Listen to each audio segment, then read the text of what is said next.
എന്തിനും ഇന്ത്യനും രണ്ടാം ഭാഗം.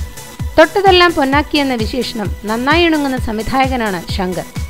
1996 കമൽഹാസനെ നായകനാക്കി ശങ്കർ സംവിധാനം ചെയ്ത ചിത്രമാണ് ഇന്ത്യൻ. കമൽഹാസന്റെ ഡബിൾ റോളിനാലും ഗ്രാഫിക്സ് മികവിനാലും ഏറെ ശ്രദ്ധ നേടിയ ഈ ചിത്രം വൻ സാമ്പത്തിക വിജയം നേടിയതാണ്. 2010 പുറത്തിറങ്ങിയ രജനീകാന്ത് നായകനായ എന്തിനും മറിച്ചല്ല. ഇപ്പോൾ 2 ചിത്രങ്ങൾക്കും രണ്ടാം ഭാഗം പുറത്തിറക്കാൻ പോവുകയാണ് ശങ്കർ എന്നാണ് ഏറ്റവും പുതിയ വാർത്ത. നിലവിൽ ഐ എന്ന ചിത്രത്തിന്റെ അവസാന ജോലികളിലുള്ള ശങ്കർ ഈ ചിത്രം പൂർത്തിയായാൽ നിലവിൽ കരാറുകളിലൊന്നും ഏർപ്പെട്ടിട്ടില്ലാത്ത രജനീകാന്തിനെ നായകനാക്കിയുള്ള എന്തിരൻ 2-ന്റെ ജോലികൾ തുടങ്ങും. കമൽഹാസൻ വിശ്വരൂപത്തിനു ശേഷം ഉത്തമ വില്ലൻ എന്ന ചിത്രം ആരംഭിച്ചു കഴിഞ്ഞു.